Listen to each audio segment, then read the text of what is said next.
qui est comme toi. Parmi les dieux, ô Éternel, qui est comme toi, magnifique en sainteté, digne de louange,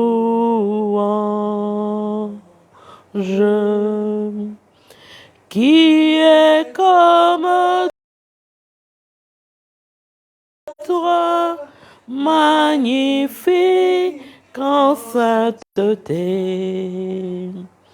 opérant des prodiges, qui est comme toi, qui est comme toi. Parmi les dieux, ô Éternel, qui est comme toi, magnifique en sainteté, digne de louange,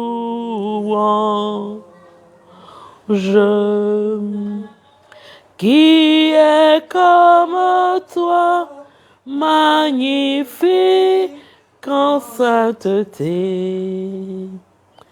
opérant des prodiges. Oui, Seigneur, il n'y a point d'autre Dieu que toi. Tu es le seul, tu es l'unique, tu es le véritable, tu es celui qui est digne d'être adoré, d'être élevé, d'être magnifié, d'être honoré. Ce soir, nous voulons encore élever nos voix vers toi et te dire merci.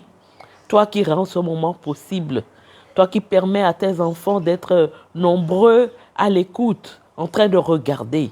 Toi qui vas encore nous faire du bien ce soir, en nous aidant à comprendre ton propos, ta volonté. Nous voulons te bénir, Seigneur, au terme de cette journée où tu nous as gardés, tu nous as protégés, nous avons voyagé, nous sommes revenus sains et saufs. Tu as été avec nous et nous voulons te bénir et te rendre toute la gloire. Seigneur, je te soumets ma volonté, je te soumets ma bouche, je te soumets mes pensées, je soumets les pensées et les oreilles de tous ceux qui écoutent, afin que, Seigneur, nous soyons disposés à recevoir ton conseil entier. C'est vrai, Seigneur, que dans le monde dans lequel nous vivons, il y a beaucoup de voix, il y a beaucoup d'enseignements, il y a beaucoup de choses que nous lisons, beaucoup de choses que nous regardons. Mais nous savons que c'est ton conseil et ton conseil uniquement qui est ce qui est bon pour nous. Permets, Seigneur, que nous puissions recevoir ce conseil et que cela transforme nos pensées, transforme notre façon de vivre, transforme notre marche avec toi. Béni sois-tu pour ce temps. Au nom puissant de Jésus, j'ai prié. Amen. Donc, fidèles spectateurs d'une autre dimension, bonsoir. Après le rendez-vous raté d'hier, le Seigneur nous fait la grâce de nous retrouver. J'espère plus nombreux qu'hier. C'est vrai que l'ennemi a voulu nous déstabiliser, mais je suis sûr que vous êtes plus nombreux ce soir que vous ne l'étiez hier et que le Seigneur va nous permettre de pouvoir partager de belles choses encore ce soir. Donc, bienvenue à la fac du thème l'abstinence sexuelle. Donc, ce soir, nous allons prendre des questions et je vais essayer d'y répondre.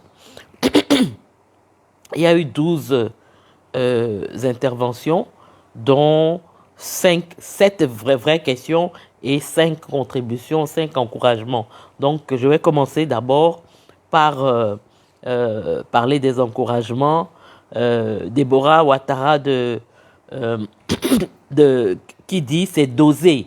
Oui, je dis effectivement, ce sont des enseignements dosés parce que ce sont des enseignements qui sont à compte courant, qui ne sont pas dans l'air du temps, qui ne correspondent pas à ce qu'on a l'habitude d'entendre. Donc c'est important que, en tant qu'enfants de Dieu, nous ayons ces enseignements dosés, mais qui sont conformes à la Bible. Parce que nous sommes bombardés par toutes sortes d'enseignements qui ne sont pas conformes à ce que Dieu veut de nous. Donc c'est vraiment merci, mais je crois qu'on a besoin de ce type d'enseignement. Sarah Messan qui dit merci pour ta réponse, c'est bien noté. Merci Sarah. Eliane Boaké qui dit attends, je vais prendre mon tabouret. J'espère que tu as encore pris ton tabouret ce soir et que tu vas bien suivre tout ce qui va t'être dit. Et Monsieur Diarra qui dit je suis entièrement d'accord, rien à signaler. Alléluia. Donc sans plus tarder, je vais attaquer la première question. C'est une question de Inza Soro de Williamsville, musulman. Inza dit une étude démontre que le risque de cancer de la prostate diminue chez les hommes qui ont souvent et régulièrement des éjaculations par rapport à ceux qui en ont peu. C'est vrai, on n'est pas encore marié, hein, mais il faut comprendre aussi. Enza, je suis d'accord, l'étude dont tu parles, les études, c'est même pas une étude. Il y a plusieurs études qui parlent de ça. Mais il y a d'autres études qui disent également le contraire, mais on ne va pas polémiquer. Considérons que l'étude dont tu parles, c'est la vérité. Mais la question que moi je voudrais te poser, tu as quel âge? Parce que ce dont je parle d'abstinence, c'est avant le mariage. Et en règle générale, les hommes n'ont pas de problème pour se marier. C'est plutôt les femmes, parce qu'il faut que quelqu'un vienne les demander en mariage. Donc, si tu es en âge de te marier et que tu veux te marier, il n'y a pas de problème, marie-toi. Et puis tu vas avoir des rapports sexuels réguliers et puis tu vas diminuer le risque de cancer de la prostate. C'est tout ce que moi je dis. C'est-à-dire que je suis d'accord.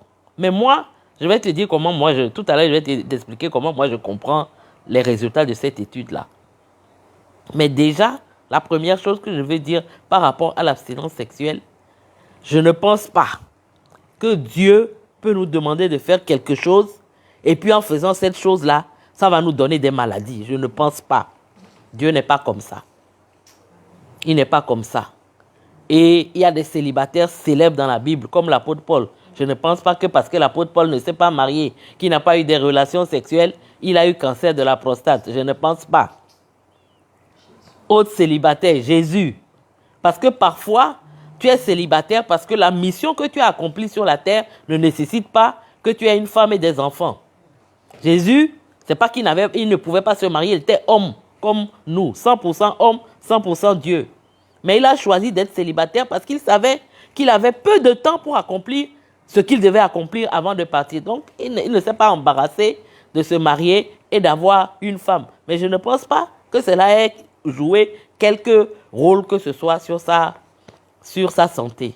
Donc, moi, je voudrais répondre à ceux qui écoutent. Tout ce qu'on entend, oui, quand on n'a pas de relations sexuelles, on tombe malade, on est dépressif, tout ça là, ça dépend de quel Dieu tu as. Parce que moi, je sais que le Dieu que j'ai, il me donne suffisamment de joie, il me donne suffisamment d'amour pour que je puisse me passer de relations sexuelles sans tomber malade. Et donc, je vais te dire comment moi je comprends plutôt cette étude. Hein. Parce que le cancer de la prostate, en général, c'est vers 40, 50, 60 ans qu'on a. Mais qu'est-ce qui se passe dans les couples qui n'ont pas Christ? À cet âge-là, ils n'ont plus de relations sexuelles parce que souvent, ils sont dans la maison, mais ils ne vivent plus ensemble véritablement. Ce sont des colocataires, donc effectivement, leur sexualité diminue. Ils ont des relations sexuelles de plus en plus espacées. Mais je pense qu'un couple chrétien, un homme et une femme, qui ont su préserver leur amour, même à 50 ans, même à 60 ans, même à 70 ans, même à 80 ans, ils peuvent continuer à avoir des relations sexuelles régulières qui vont diminuer le facteur de risque de la prostate chez le mari. Parce que, contrairement à ce qu'on pense, ce n'est pas en multipliant les partenaires, ce n'est pas en ayant des relations sexuelles à gauche, à droite, qu'on est satisfait sexuellement. Un homme qui a sa femme, qui la connaît bien, qui sait ce qu'elle aime, ce qu'elle n'aime pas, ce qu'il aime chez lui, ce qu'il aime chez elle, ce qu'il n'aime pas chez elle, est plus satisfait qu'un homme qui court. On voit même la manière dont les hommes alignent les relations montre qu'ils ne sont pas satisfaits. Et comme je l'ai dit la semaine dernière, il y a une différence entre avoir un rapport sexuel et faire l'amour. C'est faire l'amour qui satisfait. Parce que faire l'amour implique l'être tout entier. Esprit, âme et corps. Quand on a des rapports sexuels, quand un homme va avec une prostituée, c'est uniquement un truc physique. Et le truc physique là, ça ne comble pas, ça ne satisfait pas, ça ne rassasie pas. Dieu n'est pas bête, Dieu n'est pas fou. Quand il dit les choses, il faut que nous l'acceptions et il faut que nous le comprenions. Le véritable plaisir sexuel, c'est lorsqu'on est avec une femme qu'on aime, avec une femme avec laquelle on est attaché l'un à l'autre et l'acte sexuel ne vient que renforcer ces liens-là. Ce n'est pas en courant à gauche, à droite, en cherchant je ne sais pas quoi. Et puis à 70 ans, 80 ans, vous allez commencer à boire Viagra, boire des choses qui vont encore détériorer. Non. Une femme, même elle est vieille, si tu l'aimes, tu vas t'enjailler avec elle. Et tu vas être heureux avec elle. Donc, Enza, je crois que j'ai répondu. Je pense avoir répondu à ta question. C'est vrai, tu dis on n'est pas encore marié, mais il faut comprendre. Dieu aussi dit de le comprendre. Parce qu'il sait que ce que tu prends, comme je l'ai dit la semaine dernière, là, ce que tu crois être du plaisir, ce n'est pas le vrai plaisir. Le vrai plaisir, on le trouve dans le mariage, avec la femme qu'on aime.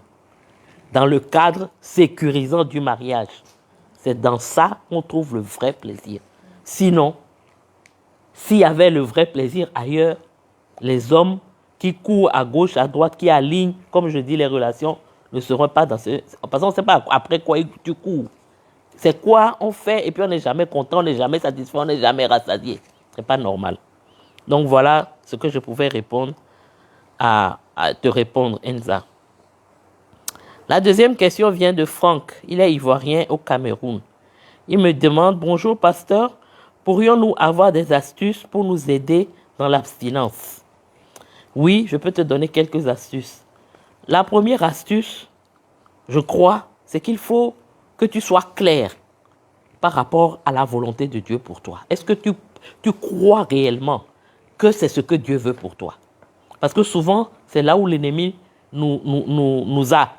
Parce qu'aujourd'hui, tu vas dire, oui, bon, j'ai entendu l'enseignement de pasteur Rosemond, je crois. Demain, tu vas aller lire quelque part, on dit non, 60% des hommes se masturbent. Ou bien 40% des femmes. Donc, aujourd'hui, qu'est-ce qu'il y a de mal à se donner du plaisir? Et tu vas lire ça et puis ta pensée va changer. Tu vas dire, bon, il n'y a pas de mal. Il faut que tu sois au clair. Est-ce que c'est ce que vraiment je suis convaincu? C'est ça. Donc, la première chose, il faut que tu demandes au Saint-Esprit de te donner la conviction. Maintenant, une fois que tu as la conviction, en tant que chrétien, il y a une chose que nous oublions souvent, c'est que Jésus est mort à la croix pour nous sauver. C'est vrai. Et parce qu'il est mort à la croix pour nous sauver, nos péchés sont pardonnés. Les péchés qu'on a fait dans le passé, ce qu'on fait maintenant, même ce qu'on n'a pas encore fait, les péchés sont pardonnés. Mais le même Jésus qui a la capacité de nous pardonner nos péchés, c'est ce même Jésus qui a la capacité de nous empêcher de pécher. La même puissance qui nous sauve, c'est cette puissance-là qui nous permet de vivre sans péché. Aujourd'hui, même dans le monde chrétien, souvent on a l'impression que face au péché, on est sans défense. On se dit, mais ça là, on ne peut pas. Ça là, je ne peux pas. Mais qui même observe encore ça? Qui même peut s'abstenir encore aujourd'hui? On se dit, non, c'est pas possible. Ça, c'est peut-être avant, mais aujourd'hui, là, ce n'est pas possible. Si tu es enfant de Dieu, si tu as donné ta vie à Jésus, si tu crois qu'il t'a sauvé, il faut croire aussi qu'il te donne la puissance nécessaire pour dominer sur le péché. Amen. Ça, c'est la première astuce. Cette force-là. C'est pas toi-même. Hein. C'est vrai que face à la tentation, toi-même, tu ne peux rien. Mais c'est la puissance qui est en toi, par ton attachement à Jésus, qui te permet de vaincre ces choses-là. Donc ça, c'est la première astuce. Deuxième astuce, à partir du moment où tu sais que c'est le péché, il y a certaines dispositions qu'il faut prendre pour ne pas tomber dans le péché. La première disposition, ce n'est pas de dire « Non, il ne faut pas que je pêche. Non, il ne faut pas que je pêche. » Non. La première disposition pour ne pas pécher, c'est laisser Jésus prendre toute sa place dans ton cœur. Chacun d'entre nous, nous savons que quand nous tombons dans le péché, là, ça ne se lève pas comme ça, et puis un bon matin, on tombe dans le péché. Ça, tu commences d'abord par te refroidir, Tu commences par ne plus lire ta Bible. Tu commences par ne plus entretenir ta relation avec le Seigneur. Tu commences par petit à petit. Et quand tu es froid maintenant, c'est là que quand la tentation vient, tu ne peux pas résister. Une sauce, comme on a l'habitude de dire là, sauce graine qui bout sur le feu là, mouche ne peut pas venir dedans. Donc il faut rester en feu pour le Seigneur. C'est ça qui va te préserver. Ce n'est pas de dire, oh, il ne faut pas que je pêche, il ne faut pas que je pêche. Non. Parce que, figurez-vous, moi je ne sais pas pour vous, hein, mais moi, même l'idée d'aller en enfer, là, ça ne m'a jamais empêché de pécher. Ce qui m'empêche de pécher, c'est l'amour que j'ai pour Jésus. Sinon, l'idée de l'enfer, je sais que je peux mourir, mais je vais dire non, j'aurai le temps de me repentir. Le Seigneur est miséricordieux, le Seigneur est bon. L'idée de l'enfer ne nous préserve pas du péché. C'est l'amour que nous avons pour Jésus qui nous empêche de pécher. C'est cet amour-là qui nous donne la force. Oui, je veux plaire à mon Seigneur. Je veux faire ce qui lui plaît. Donc, je vais me battre pour cela. Et quand on a cette disposition de cœur, le Seigneur même donne des ressources pour pouvoir résister à la tentation. Troisième astuce, si tu sais que tu as des faiblesses dans ce domaine, il ne faut pas t'exposer aux choses qui peuvent déclencher le désir ou bien t'amener à être tenté. Là, je voudrais parler en particulier aux fiancés. Vous savez que vous vous aimez. Et vous savez que parce que vous vous aimez, cette tentation-là existe. Tu vas aller faire quoi dans son studio seul, lui? Et puis vous êtes là, tu penses que toi, tu peux résister. Je suis allé préparer.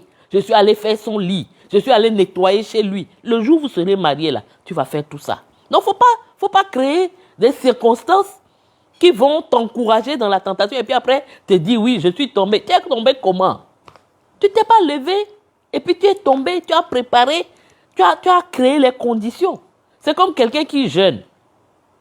Tu ne vas pas jeûner et puis aller t'asseoir dans maquis, commander plat, on dépose devant toi et puis tu dis non, je vais résister à la tentation de manger. Ce n'est pas possible. Oh, c'est ce qu'on fait. Il y a des choses que vous ne devez pas faire. C'est ça qu'on vous dit. Chacun se connaît. Même s'embrasser là, il ne faut pas faire parce qu'on ne sait pas où ça va vous amener. Voyez-vous en groupe.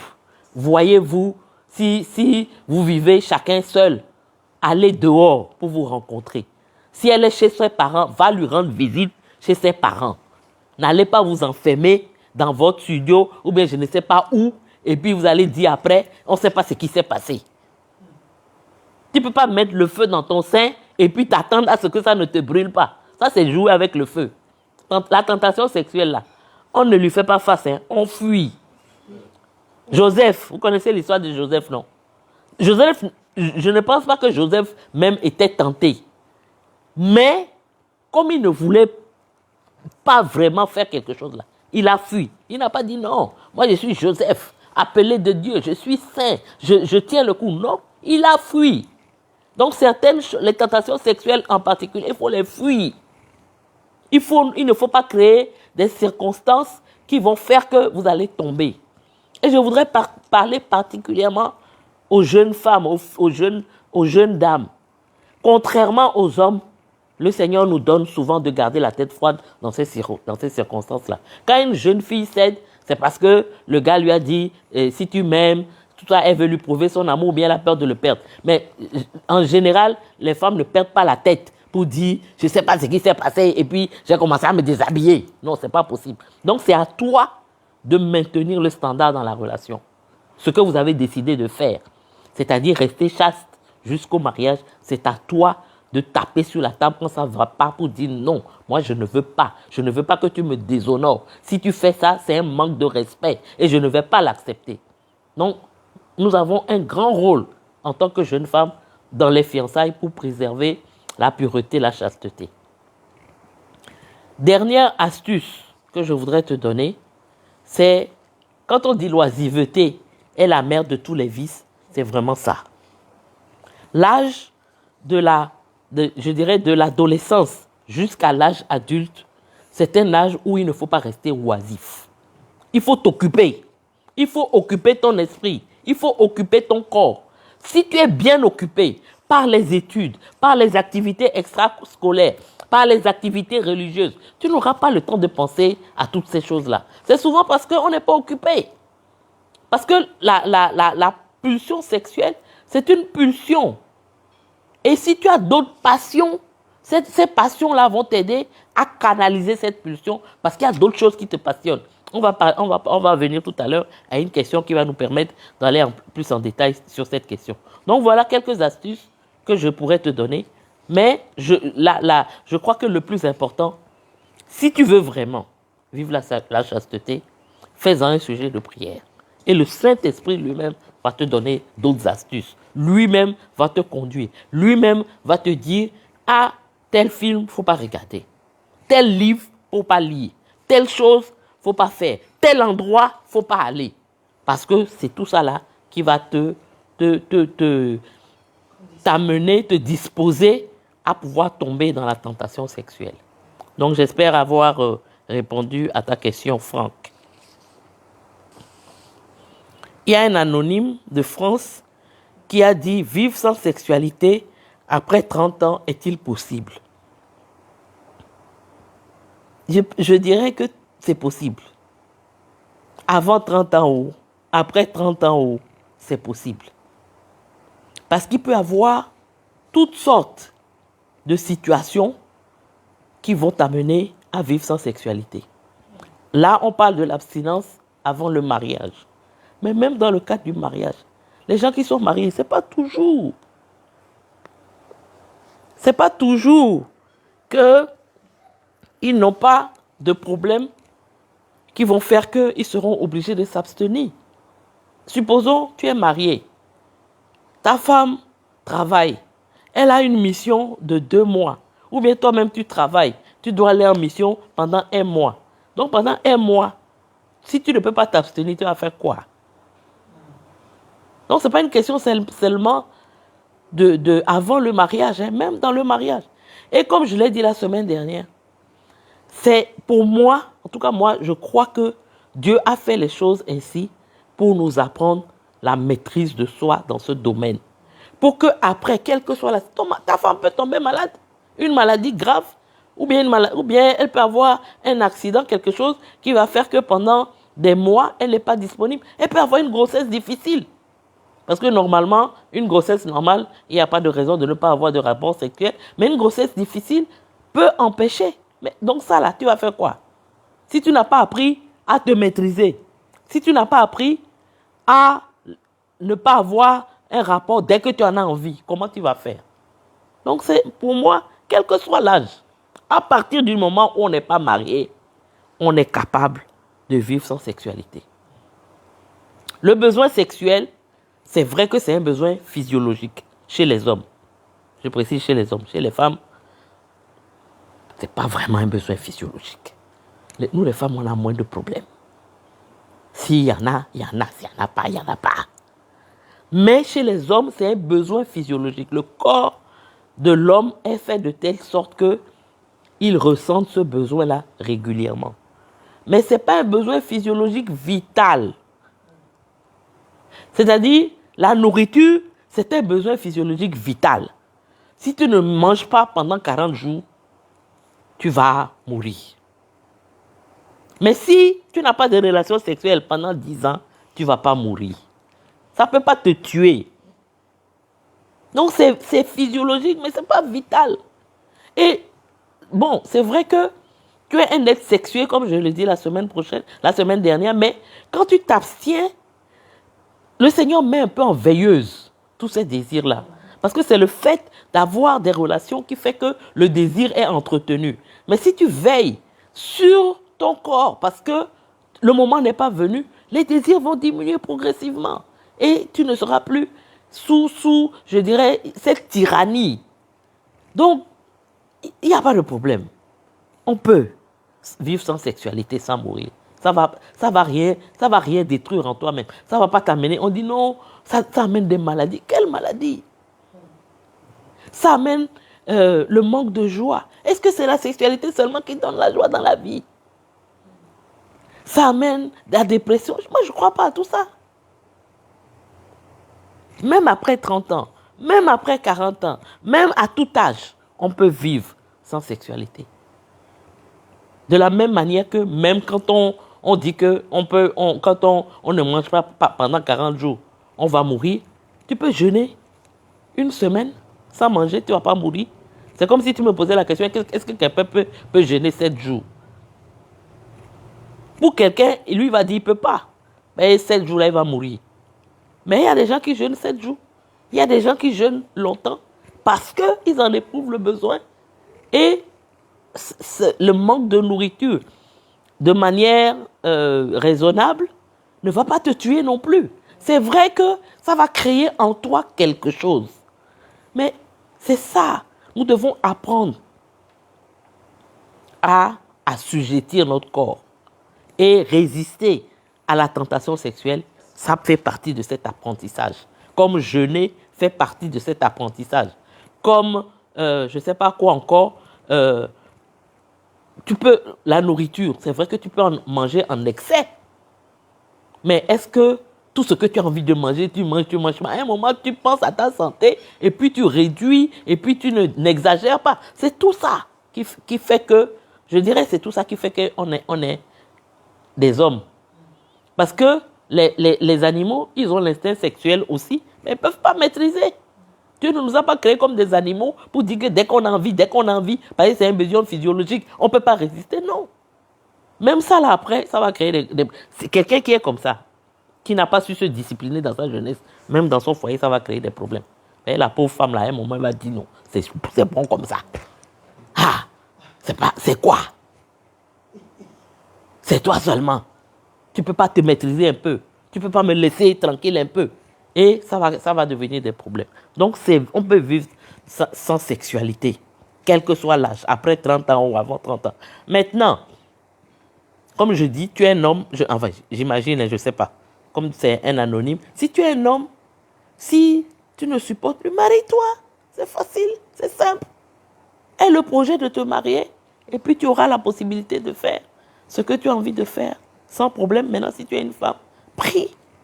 Si c'est vraiment la volonté, moi je pense que cette histoire de mariage ou de célibat là, le plus important c'est être dans la volonté du Seigneur. Si tu te maries alors que ce n'est pas la volonté du Seigneur, ça va te créer des problèmes. Si tu es célibataire aussi, alors que ce n'est pas la volonté du Seigneur, le Seigneur ne va pas te donner les ressources nécessaires aussi pour vivre correctement ton célibat. Donc, le plus important, c'est Seigneur, qu'est-ce que tu veux pour moi? Quelle est ta volonté pour moi? Et tu pries par rapport à ça. Quatrième question de Bastien Yopougon. Une question très intéressante. Bastien dit, le sport peut-il canaliser cette énergie sexuelle? Je veux savoir, s'il vous plaît. Oui, le sport peut canaliser cette énergie sexuelle. Je vais rapidement parler de ça. J'ai pris quelques informations. Il semble que lorsque on a un orgasme, il y a 4 hormones qui, on dit l'orgasme, c'est comme un shoot d'hormones. Et les 4 hormones qui sont sécrétées, il y a la première, c'est la dopamine, qui est l'hormone du désir aussi, et l'hormone du plaisir. Ensuite, il y a la sérotonine, qui est une autre hormone, l'endorphine et l'oxytocine. L'endorphine, on dit c'est comme une morphine naturelle. Donc c'est quand la morphine, là, les gens prennent pour se droguer. On donne aussi souvent aux gens qui ont des maladies par rapport aux douleurs. Mais Dieu a fait notre corps de telle sorte que le corps est capable de sécréter cette endorphine naturelle qui ne crée pas de dépendance, qui ne cause pas de dégâts.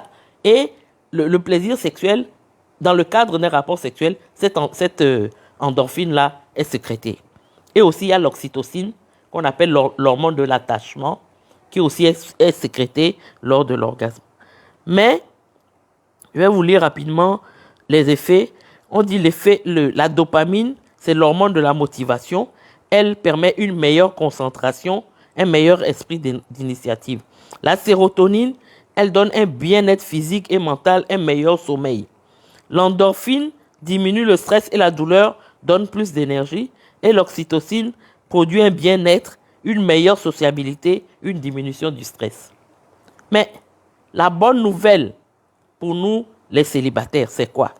C'est que ce n'est pas le plaisir sexuel seulement qui permet à ces hormones d'être libérées dans le corps de l'homme. Par exemple, la dopamine, on dit lorsqu'on dort suffisamment, ça permet de libérer la dopamine. Lorsque on se fixe des objectifs et qu'on les atteint, ça permet aussi de libérer la dopamine. Par exemple, bon, c'est un peu difficile à expliquer, mais quand tu te fixes un objectif, par exemple, et que tu atteins cet objectif-là, ton cerveau, pour te récompenser, sécrète la dopamine pour te faire plaisir. C'est-à-dire tu ressens du plaisir à t'être fixé un objectif et à l'avoir atteint. Et la dopamine est déclenchée aussi par le sport dont tu viens de parler.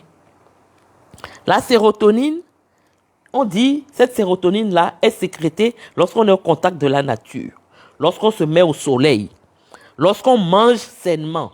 Est-ce que tu as besoin de rapports sexuels si ça là, tu fais? L'endorphine, qui est la morphine naturelle, le rire permet de sécréter l'endorphine. Danser, chanter, faire des étirements, ça permet de sécréter l'endorphine. Faire des sports. Parce qu'on dit quand on fait surtout les sports d'endurance, comme la course à pied, comme le vélo, ces sports-là, quand tu le fais 30 minutes, 45 minutes, c'est comme si tu t'es shooté. Les gens qui se droguent là, ça te donne un bien-être physique. On dit même que ça dure 4 heures après le sport. Donc fais du sport. Tu ne peux pas avoir rapport sexuel parce que tu n'es pas marié. Fais-toi prendre du plaisir à faire du sport. Ça produit la même chose que celui qui a le droit d'avoir des rapports sexuels. L'oxytocine, déclencheur de l'oxytocine. Méditer. Prendre un proche dans ses bras. C'est-à-dire que on appelle l'hormone de l'attouchement parce que quand tu prends quelqu'un dans tes bras, tu fais un câlin à quelqu'un, tu touches quelqu'un, cette hormone-là est sécrétée. Ce n'est pas hommes et femmes seulement qui peuvent se faire des câlins. Ce n'est pas entre hommes et femmes seulement. Il y a plein de choses. Dernière chose, faire une bonne action. Ça permet de sécréter l'oxytocine. Faire du bien à quelqu'un. Quand tu fais du bien à quelqu'un, ça lui donne de pouvoir, ça donne à ton corps de pouvoir sécréter cette oxytocine qui te donne du plaisir. Est-ce que pour faire du bien à quelqu'un, tu as besoin de... Donc, voilà. Donc, non seulement le sport, mais toutes ces choses-là nous permettent de sécréter.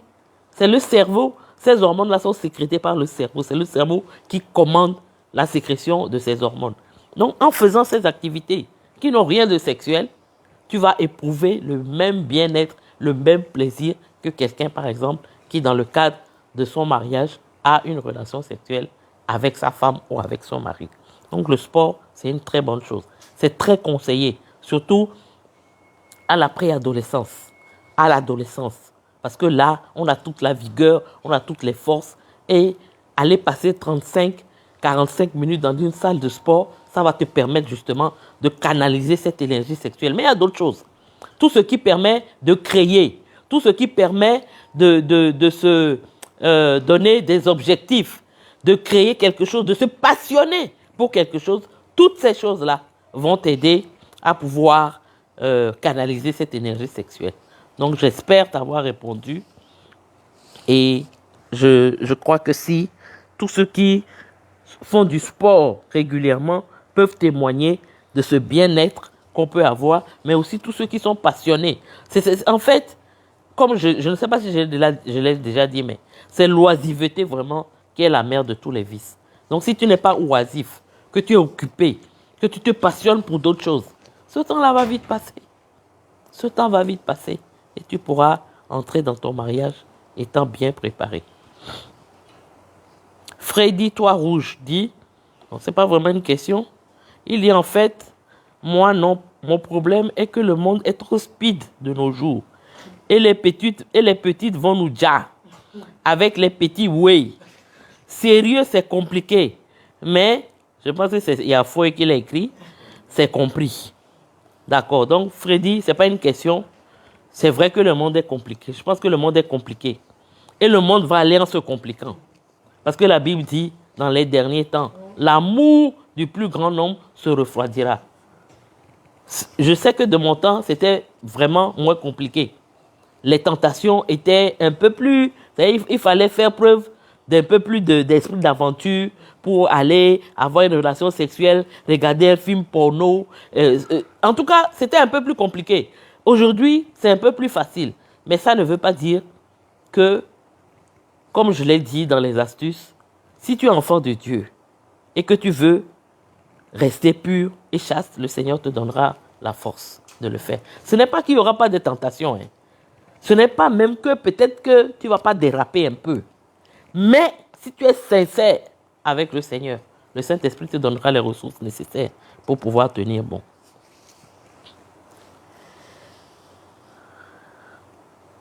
Et Anonyme de Dakar me pose la question de savoir, est-ce qu'il est possible d'avoir des rapports après la dot et le mariage religieux? Je ne sais pas si, comme il est question de Dakar, peut-être que tu es dans un milieu religieux musulman. Je sais que chez les musulmans, le mariage religieux a une grande importance. Donc s'il y a la dot, s'il y a le mariage, si c'est dans ce cadre-là, ce qu'il faut savoir simplement, c'est qu'il faut se conformer aux règles de là où nous vivons. Je sais même que ici, en Côte d'Ivoire, je connais une église évangélique où il est permis aux fiancés, une fois que la dot est faite, de pouvoir se considérer comme mariés et de vivre ensemble. Donc, il faut suivre ce que ton église dit, ce que tes responsables disent. Nous, dans notre église, dans l'église où je suis, on fait la dot 1 ou à 2 semaines maximum avant le mariage. Donc, vous n'avez même pas le temps de vous créer des complications. Vous faites la dot. On considère que c'est le mariage traditionnel, le mariage entre deux familles. Après, vous allez à la mairie. On considère que c'est le mariage reconnu par les autorités dans le pays dans lequel nous vivons. Et la finale, c'est le mariage religieux où on bénit votre union. Donc, chez moi, par exemple, c'est ça qui est la règle. Donc, quelqu'un qui a... C'est pour ça d'ailleurs qu'aujourd'hui, on ne laisse plus trop de temps entre la dot et le mariage religieux pour qu'il n'y ait pas de tentation. Mais tout dépend des règles. Tout ce qu'il faut savoir, tout ce qu'il faut retenir, c'est, même s'il y a, je dirais, entre guillemets, des traditions, même s'il y a des règles, est-ce que toi-même, ta conscience te permet d'aller avec un homme alors qu'il ne t'a que doté? Si c'est admis dans ton environnement, dans ta sphère culturelle, là où tu pries, ok, pas de problème. Mais pour moi, si tu as attendu, c'est pas... Parce que si on a fait la dot, pourquoi, si le mariage civil est exigé dans le pays, pourquoi ne pas le faire? Comme je l'ai dit la semaine dernière, en général, on refuse parce qu'on se dit que le mariage civil est plus contraignant. Et que la dot, là, demain, il suffit d'aller rembourser l'argent aux parents, et puis c'est fini, on te dépose, et puis c'est fini. Voilà. Donc, voilà ce que j'avais à répondre à cette question. Maintenant, la dernière question, elle nous vient de Fabrice de Yamoussoukro. Fabrice qui dit qu'il a un sentiment de regret parce qu'il a eu des rapports sexuels avant le mariage. Il me demande que faire. Et il dit qu'il précise qu'il est toujours avec la même fille. Bon, Fabrice, j'ai bien compris. Hein. Tu nous as parlé les deux dernières fois de ta situation. Tu es avec une fille, tu es évangélique. Tu es avec une fille qui est catholique. Apparemment, ça pose des problèmes pour vous marier. Mais tu dis aujourd'hui que tu es déjà allé avec elle. Je pense que la première chose qu'il faut faire, c'est arrêter. Il faut arrêter d'avoir des rapports sexuels ensemble. Si vous vivez ensemble, tu n'as pas précisé. Si vous vivez ensemble, si vous pouvez continuer à vivre ensemble sans avoir les rapports, il faut le faire. Si vous ne pouvez pas, il faut vous séparer. Le temps que vous soyez mariés. Maintenant, par rapport à la question relative Ah, est-ce que le mariage peut se faire? Là, c'est un peu compliqué. Je ne peux pas répondre. Parce que ça dépend de chaque communauté. Ça dépend des règles de la communauté. Tu ne peux pas amener tes pasteurs à tordre le cou aux règles qui se sont données à cause de toi. Donc, si, moi, ce que je pourrais te conseiller, si jamais ça coince à ce niveau-là, marie-toi, au moins civilement, en attendant de régler l'aspect religieux. Marie-toi civilement. Et puis, là, mais il faut vraiment, je crois que ce qu'il faut faire, c'est se repentir, véritablement, sincèrement. Il faut demander pardon au Seigneur.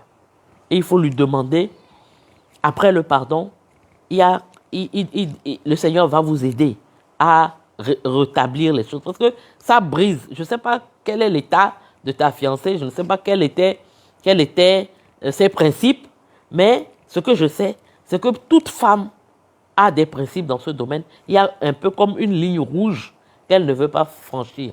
Et quand cette ligne rouge est franchie, après, elle se sent coupable et en fait, elle relie sa culpabilité à l'homme qui l'a amené à pécher. Et ça va créer des problèmes dans le cadre du mariage. Donc, repentez-vous tous les deux, sincèrement. 1. 2. Arrêtez. 3. Mariez-vous. Faites tout pour vous marier. Si vous êtes marié civilement, que vous n'êtes pas marié religieusement, vous pouvez avoir des rapports sans problème.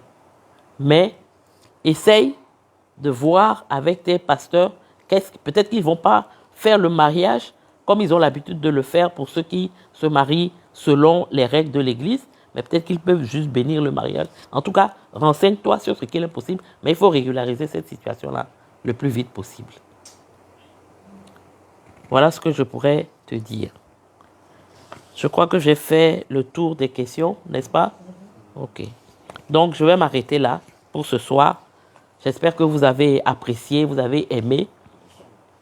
Mardi, ne ratez pas. Parce que mardi, on va rentrer maintenant dans le mariage. Les difficultés du mariage. Et je vais essayer, en 2 mardis, de faire le résumé des enseignements que j'ai fait pendant 3 mois sur une parole pour toi concernant le tempérament, concernant les besoins réciproques des femmes et des hommes dans le cadre du mariage et concernant les langages de l'amour. Donc, je vais essayer de faire quelque chose vraiment de condensé pour, en deux émissions, avoir l'essentiel. Maintenant, pour ceux qui veulent en avoir plus bien détaillé, vous allez sur une parole pour toi et vous allez trouver les détails là-bas. Voilà, donc, à mardi, que le Seigneur vous bénisse. Nous allons prier pour terminer. Seigneur, merci parce que tu nous as conduits après toutes les difficultés d'hier. Tu as permis aujourd'hui que nous arrivions au bout.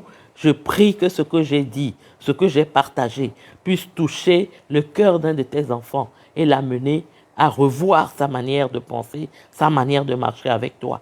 Je te confie, Seigneur, tous nos enfants, tous nos adolescents, tous nos jeunes. Oh, je prie, Seigneur, que l'esprit de ce monde qui est entré même dans l'Église ne les emporte pas. Donne-leur d'avoir des principes.